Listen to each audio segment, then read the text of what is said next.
Olá, estamos aqui diretamente do Rio de Janeiro com a doutora Adriana Libório, depois de uma sessão muito interessante da neurocirurgia funcional, tanto voltada para distúrbios de movimento, quanto voltada para o tratamento da dor crônica.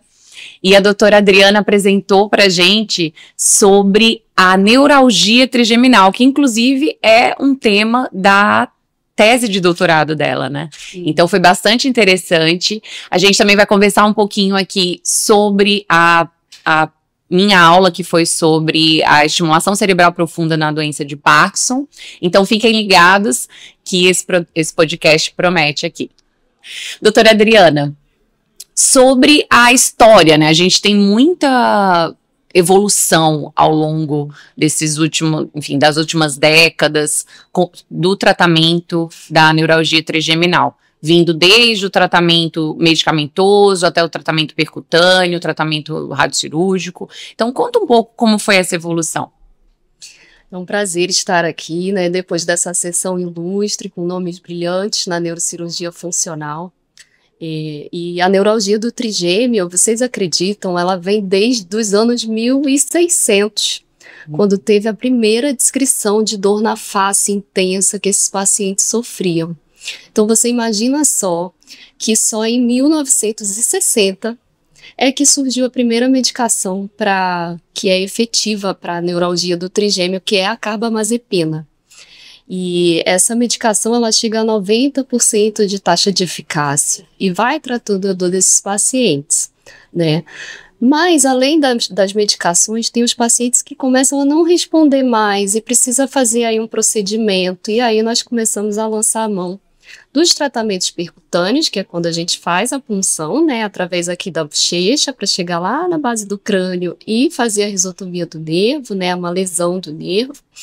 E também os procedimentos abertos, que esses procedimentos abertos vieram aí do século XIX, evoluindo, e realmente só em 1967 é que foi desenvolvida a técnica de cirurgia da descompressão vascular que a gente tem e faz até hoje, né? Então, assim, tem toda uma evolução, você imagina, paciente desde os anos 1600 sofrendo, e só agora, em 1960, surgiu a medicação. Foi lá pelo século XIX que começaram a abordar, tentando aliviar o sofrimento desses pacientes. E aí chegamos aqui hoje e temos, na atualidade, uma gama de procedimentos em que a gente pode oferecer para esses pacientes tão sofridos, né? Então, são pacientes, Vanessa, que, em geral, eles vão para um clínico, vão para o dentista, eles passam por diversos especialistas, mas que não têm atuação nessa área. Então, eles chegam para a gente, né, para nós, neurocirurgiões, que fazemos funcional, já um pouco mais sofridos, né, são pacientes que não tinham diagnóstico adequado de neuralgia do trigêmeo, porque não é qualquer dor na face também que é neuralgia do trigêmeo, nós sabemos disso, né.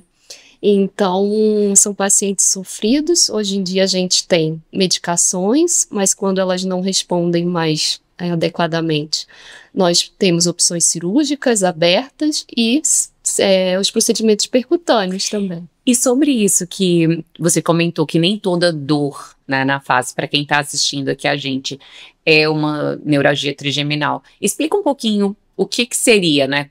Em que momento que a gente pensa, é uma neuralgia trigeminal? E é interessante comentar essa questão da dificuldade do diagnóstico, que eu já tive paciente, provavelmente já aconteceu contigo também, de ir pro dentista, sair arrancando vários dentes, porque achava que era culpa do dente, né, a dor, e no final das contas não melhorar e aí demorar, né, para ter o diagnóstico e o tratamento adequado. E eu acho que é muito importante a gente aproveitar esse momento para difundir mais a informação. Sim, né? Não, você tem razão. Essa dor do trigêmeo, ela é mais típica quando ela é só de um lado da face, né? Quando ela é em choque, intensa, e ela vem em períodos, ela vai, daqui a pouco ela volta. São períodos de crise, né? Então, se a gente tem um paciente, por exemplo, como eu já tive, que tem dor na face bilateral, não é neuralgia do trigêmeo. Pode ser uma dor facial atípica, outro tipo de dor. Então, a gente tem outros diagnósticos, né, para diferenciar desses pacientes com neuralgia do trigêmeo. E dentro da neuralgia do trigêmeo também tem as causas clássicas, que é quando a gente tem um vasinho, uma artéria que fica ali comprimindo o nervo. Imagina uma artéria pulsando em cima do nervo e causando dor. E também tem os casos em que a neuralgia do trigêmeo é secundária a outras doenças. Por exemplo, tem pacientes que têm esclerose múltipla, e aí causa uma lesãozinha lá do nervo. Então, essa já é secundária a outra doença. Então, eu espero que isso fique até um pouco claro aí, porque tem paciente que fica realmente indo no dentista, que vai em outros profissionais e não consegue ter o diagnóstico. Se verem essa informação, por favor, que difundam, né? Às vezes conhece alguém que está sofrendo e que pode ajudar, então isso é importante. Excelente. E com relação ao tratamento medicamentoso, você comentou ali da carbamazepina, no geral, como que você acaba manejando esses pacientes com relação à questão medicamentosa? Em que momento que você pensa em partir para o procedimento cirúrgico? Em geral, a gente começa a medicação, a carbamazepina, um Tegretol, tem outras medicações também, mas essa é a principal na neuralgia do trigêmeo. E a gente vai ajustando a dose. Tem muito paciente que no início fica muito bem, controla a dor, consegue ficar anos bem até. Mas, às vezes, o medicamento começa a não fazer mais efeito.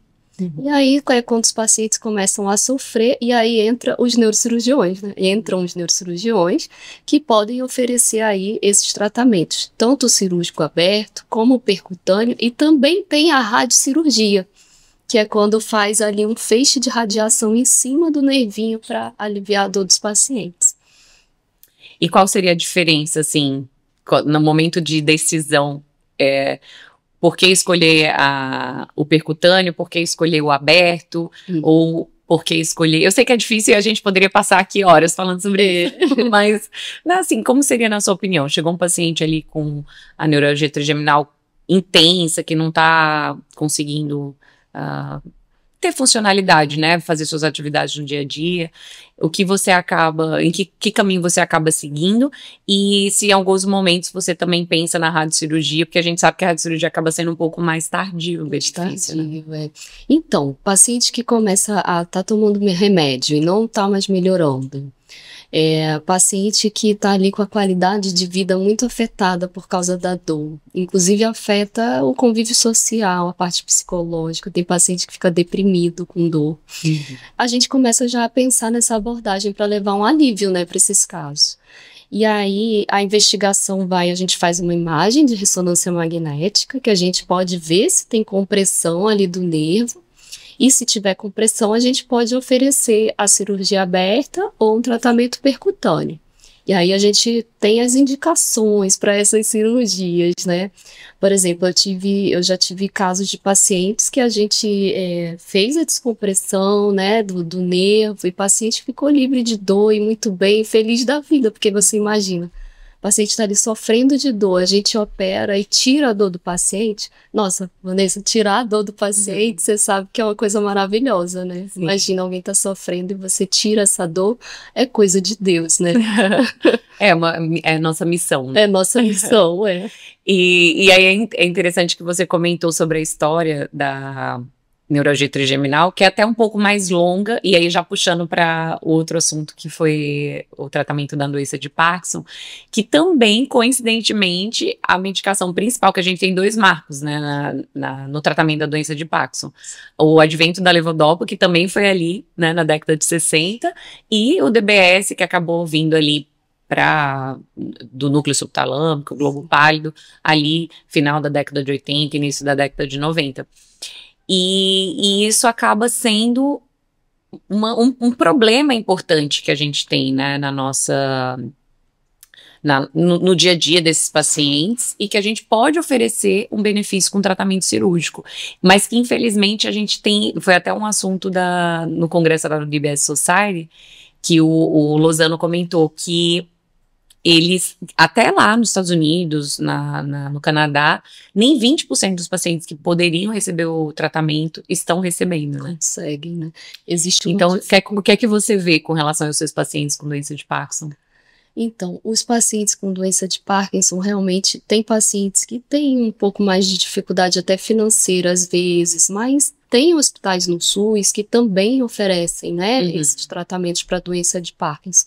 Seja o eletrodo cerebral profundo ou até uma ablação, que a gente chama de lesão, que aí é um procedimento mais barato e é possível ser realizado. Então, para esses pacientes que estão sofrendo e às vezes não têm muitas condições, é importante também saber que tem tratamento. Nem todo mundo consegue acesso, mas por quê? A gente precisa também de uma parceria muito grande com os neurologistas. Os neurologistas que fazem distúrbio de movimento, eles são muito importantes, né, nessa fase. São eles que indicam, né? Eles indicam, eles veem que o paciente não está mais respondendo e tem, nossa, neurologistas maravilhosos que são bem treinados em tratamento de DBS, inclusive, que fazem uma parceria muito boa com a gente, né? Então, nem todos conseguem, mas eu espero que a informação seja mais difundida e o máximo de pacientes que puder ter acesso, né? A gente espera. E aproveitando, Vanessa, até que a gente está falando, né? Porque eu tô aqui com a Vanessa Milanese, que ela é neurocirurgiã funcional e foi eleita aí a próxima presidente da SBENF, que é a Sociedade de Neurocirurgia Funcional Brasileira, né? Então, eu queria te perguntar sobre o tratamento da doença de Parkinson. Quais são os principais alvos que a gente tem para a cirurgia do Parkinson? Então, existe até uma certa discussão, né, se a gente passa para o globo pálido interno, ou se o núcleo subtalâmico, ou até o ventral intermédio, que é um núcleo ali na profundidade do tálamo, dependendo se o problema maior for ali o tremor. Mas existe a possibilidade do núcleo subtalâmico, que é o alvo mais difundido, né, aqui no nosso país, no mundo, na verdade, mas o globo pálido interno também tem uma resposta muito boa, principalmente se a gente tem uma discinesia muito importante, se a gente tem algumas questões que levam preocupação de fazer a escolha do alvo como subtalâmico. Então, o globo pálido interno, ele acaba sendo um alvo também excelente. Mas para se decidir isso, é muito importante fazer uma avaliação multidisciplinar, porque tem muita coisa que a gente não consegue identificar, né? Um detalhe ali que a fisioterapeuta vai avaliar e vai descobrir, que a fono vai avaliar, vai descobrir. Geralmente eu acabo pedindo também para os meus pacientes fazerem uma avaliação da deglutição e da voz com otorrino, e aí muitas vezes isso é interessante porque fica documentado também, né, ali através de exame, é uma videoendoscopia da deglutição, e aí a gente consegue ver se está tendo algum acúmulo. Muitas vezes o paciente não tem queixa, e aí na hora do exame descobre que tem alteração, entendeu? Olha isso. E aí isso é trabalhado com fono antes da cirurgia, até para evitar problemas no pós-operatório também. E aí, fazendo uma avaliação multidisciplinar, né, além desses profissionais que eu comentei, psiquiatria, neuropsicologia e também a questão da neuroimagem, que é algo que é crucial, né, para a gente ter uma boa escolha do alvo, uma colocação precisa ali do eletrodo. Isso tudo acaba somando muito, e aí, nesse momento, depois de toda essa avaliação, a gente acaba escolhendo, né, o melhor alvo para o paciente, até se o paciente realmente precisa fazer bilateral. Eu operei um paciente recentemente que ele só tinha problema no lado direito dele. Então, e ele era destro também. Então, um tremor muito intenso, uma rigidez intensa, uma lentidão no movimento. E aí a gente precisou fazer só o núcleo subtalâmico esquerdo, porque o lado esquerdo dele tá... É uma possibilidade, né? Um paciente que tem, então, apenas um lado do corpo afetado, a gente pode realizar um implante unilateral. Não é isso? Também, sim. E se a doença evolui, aí a gente pensa em botar do outro lado. Foi um paciente até jovem, esse caso, e provavelmente a gente sabe que vai evoluir, mas é algo que pode ser daqui a 5 anos, pode ser daqui a 10 anos. Ele tem 42 anos, é bastante jovem. Então é algo que a gente pode postergar um pouquinho mais. Excelente. Agora, aproveitando essa pauta da neuroimagem, porque a gente sabe da importância da anatomia né? A gente Sim. sabe, você que tem trabalhos lindos, né, de dissecções dos núcleos da base, qual que são as principais sequências de ressonância que a gente pode utilizar nesse tipo de cirurgia? E aí pode ser um pouco até melhor para os neurologistas ou para quem é da área de saúde, mas para os pacientes também, que às vezes são curiosos com o exame que eles vão fazer. Ah, mas qual que é o melhor, O porquê. doutora? Não, e até o tempo, né, do exame ali, porque muitas vezes é um exame um pouquinho mais demorado. A ressonância é um exame chato, né, porque tem aquele barulhinho ali, mas cada sequência que é escolhida no protocolo de estimulação cerebral profunda é pensando no melhor resultado, e para cada alvo a gente tem sequências ideais, assim. O globo pálido interno, sem dúvida, é a sequência que chama F-Gator, que chama Gator por conta dos Gators da Universidade da Flórida. É o time deles lá de futebol, que aí foi por isso que eles colocaram o nome, que a gente consegue ver bem a borda do globo pálido interno, do globo pálido externo, e fazer uma escolha ali do ponto preciso na profundidade do globo pálido interno para melhorar, seja o tremor, a rigidez, a lentidão do movimento. E aí, além disso, e aí já puxando também para o ventral intermédio, que é algo que por muito tempo, até foi legal hoje na sessão, que inicialmente a ideia ali, até no slide do colega, o doutor Marcelo Reis, né, ele comentou, ele falou, eu sempre coloquei que era um target indireto, mas agora eu tô vendo que dá para pensar no direto. Então a gente tem a sequência até a F-Gator mesmo, dependendo, fazendo de uma forma muito cuidadosa, tudo e algo que a gente já tem aqui no Brasil, a gente consegue ver algumas das bordas e seguindo a comissura posterior, a gente consegue localizar o centro mediano, que é um núcleo que fica ali mais na profundidade do tálamo, e aí acaba conseguindo identificar os outros núcleos, né, o ventral caudalis, que é o relacionado à questão da nossa sensibilidade, e os núcleos motores, que é o ventral intermédio, o ventral oral. E aí, isso daí é muito importante a gente ter essa imagem, e no mês passado, que eu até mostrei mais cedo, saiu a publicação com o FAT1, que é uma nova sequência que se consegue ver ainda melhor, que ela é baseada em conectividade. E é algo, a gente não tem aqui no Brasil ainda, mas é algo que está chegando, estou tentando convencer. Estou tentando convencer, conversando com o time lá da neuroradiologia da BP, que eles são brilhantes, sim, e também até conversando com a diretoria para a gente conseguir trazer essa sequência para cá também. Isso são núcleos muito pequenininhos, né, Vanessa? Quando a gente fala em tálamo, são núcleos muito delicados e pequenininhos. Então, realmente, esse tipo de imagem contribui muito, né, na hora de programar uma cirurgia de implante de eletrodo. Sem dúvida, sim, sem dúvida. Então, e até na questão do resultado cirúrgico.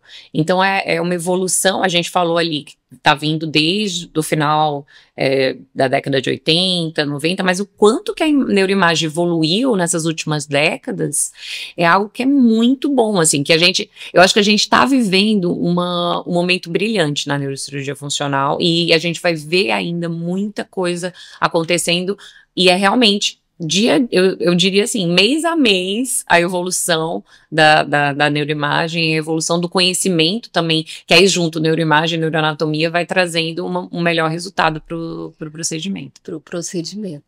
E assim... e aí só para fechar, que é o mais, assim, acaba sendo mais utilizado, o núcleo subtalâmico é principalmente a sequência de T2, e também, muitas vezes eu acabo utilizando uma sequência que é a avaliação da neuromelanina, do nigrosomum e da neuromelanina, que é uma sequência que a gente consegue visualizar as bordas, também visualizar a substância nigra, que acaba delimitando, né, também as bordas ali do subtalâmico. E também, e isso é algo mais recente, a gente falando de coisas mais novas, assim, eu tenho trabalhado com o pessoal de Harvard para poder melhorar o LEAD, DBS LEAD, que é uma plataforma para a gente avaliar a plataforma que eles criaram, né, o Andreas Horn criou, para avaliar como que está a posição do eletrodo no pós-operatório. E fazendo essa delimitação do núcleo subtalâmico, o nosso bom e velho T1, que muitas vezes é, assim, não tão, a gente acaba usando muito para ver os vasos, né, com contraste, tudo ali, mas muitas vezes ele pode ajudar também na delimitação. E muitas vezes a borda do T1, do subtalâmico com o T1, ela é um pouquinho mais aumentada comparada com o T2. Daí por isso que é interessante ver nas duas sequências. E T1 é uma das sequências mais primárias da ressonância. Né? E é nosso bom e velho T1 bem feito, também é legal para ver. Ajuda. É algo que eu não, assim, é algo que eu mudei uma concepção. Eu nunca imaginei que eu fosse conseguir ver o subtalâmico no T1, mas trabalhando com eles, é claro que também existem T1s e T1s, né? Então, trabalhando com eles, eu tenho feito esse refinamento da borda do subtalâmico. Isso são 68 pacientes que a gente está avaliando. Já é um próximo trabalho que eu estou fazendo com eles. Um número bom. E aí eu tenho feito reuniões online, assim, e a gente tem feito avaliado mesmo a forma, né, do núcleo subtalâmico através da visualização do T1. Agora, quando a gente fala de eletrodo cerebral profundo, né, é uma cirurgia de alta tecnologia, né? Nem todo mundo está familiarizado com esses termos. Então, a grosso modo, o que é a estimulação cerebral profunda? Como que a gente pode beneficiar esses pacientes da doença de Parkinson, né? E o que isso tem de perspectiva no futuro também para esses pacientes? Porque é tecnologia, é a gente mexendo com o funcionamento dos neurônios do cérebro, né? E melhorando eles. O que você acha disso? Então, a estimulação cerebral profunda, ela acaba ajudando o paciente que está ali naquele momento porque inicialmente a levodopa é muito boa, a gente até fala que é como se fosse uma lua de mel, né, do paciente com a medicação ali inicialmente. Então, nos primeiros anos, primeiro, segundo, terceiro, a partir do quarto ano já começa a ter uma flutuação, a gente até fala que é como se fosse uma montanha-russa, melhora e tem um momento do dia que tá ótimo, aí depois passa, o efeito da medicação vai piorando, aí depois toma a medicação, vai melhorando, passa o efeito, vai piorando. Então, o que a estimulação cerebral profunda acaba trazendo, até para quem tem pacientes que estão pensando em fazer ou que está pensando em indicar, acaba se trazendo o melhor momento do dia para ficar o dia inteiro. Sim. Então é isso que a gente busca, né, ali com a estimulação cerebral profunda.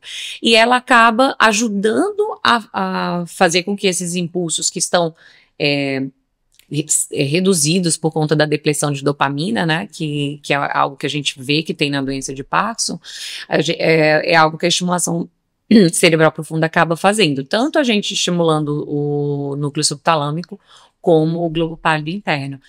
E aí, de uma certa forma, o paciente tem a melhora da qualidade de vida. Não é uma cura, é muito importante frisar isso, né? Mas é algo que, com essa possibilidade de melhorar os sintomas motores, a qualidade de vida acaba melhorando. Muitas vezes até o sono melhora, porque o paciente consegue se virar mais ali à noite, fica mais tranquilo. Muitas vezes dores acabam melhorando também, mas tudo meio que secundário.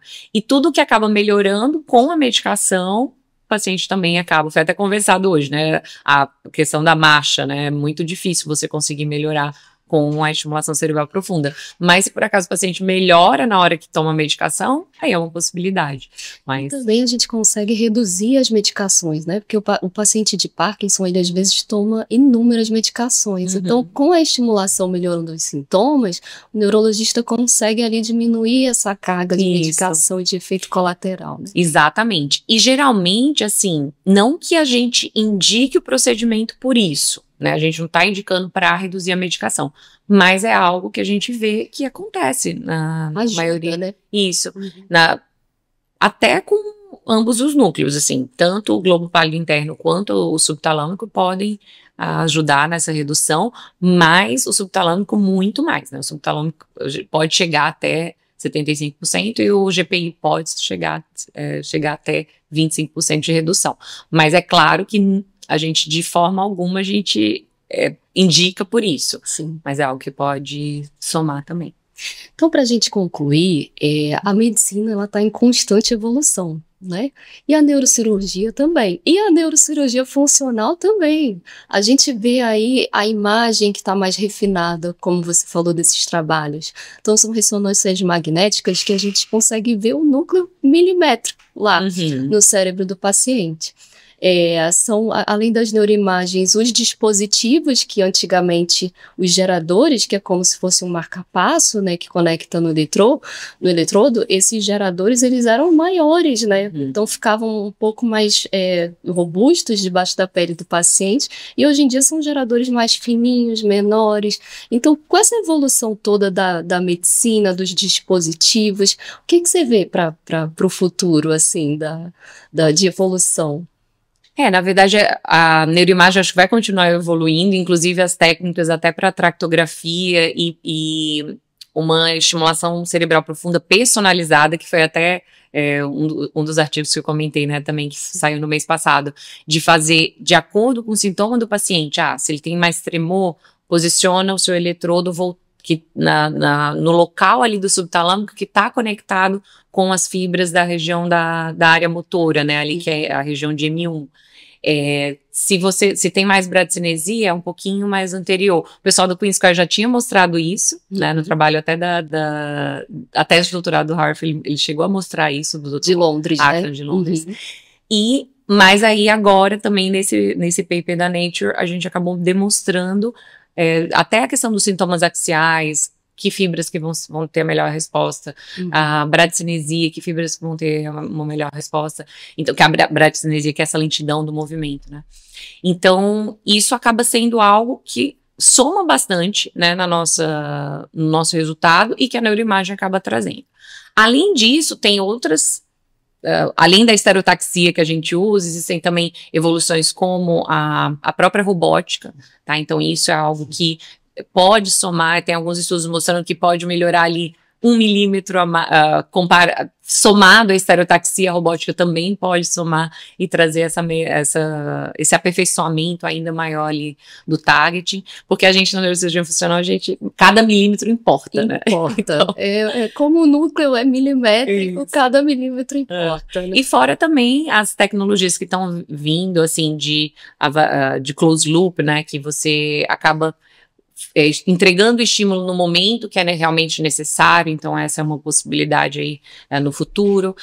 Eu acredito que cada vez mais as baterias vão ficar ainda menores, talvez a gente nem, acho que daqui a alguns anos a gente nem vai imaginar, nossa, que brutalidade que era colocar aquele gerador, que por mais que a gente ache pequeno hoje, eu acredito que daqui a uns 10, 20 anos vai existir alguma forma da gente fazer por telemetria mesmo aqui, e a bateria vai ficar mesmo aqui na região, ou no subcutâneo, ou ali em volta ali na região óssea mesmo.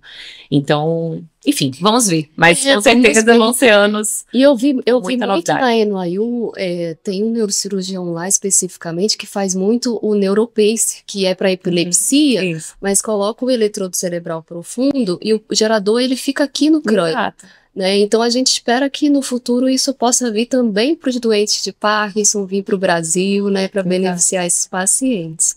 Mas hoje o que a gente queria falar aqui era essa conversa super gostosa sobre neurocirurgia funcional que a gente ama e trazer um pouco desse conhecimento para vocês, trazer um pouco dessa vivência, né? O que os pacientes passam e a gente espera que continue tudo evoluindo, não é, Vanessa, para levar o melhor para eles. Sem dúvida. E de acordo com o que for evoluindo, a gente vai buscando e trazendo também para ter a melhora dos nossos pacientes, que é a nossa missão, né? Excelente, obrigada. Prazer ter você aqui, obrigada a você. Eu tenho uma imensa alegria, né, de ter a Vanessa, além da neurocirurgia funcional, como uma colega de trabalho, como amiga pessoal. Então eu sinto muito orgulho dela por estar fazendo esse trabalho bonito aí das dissecções e mostrando a neuroanatomia aí pelo mundo. Obrigada, Van. Obrigada a você, Adriana.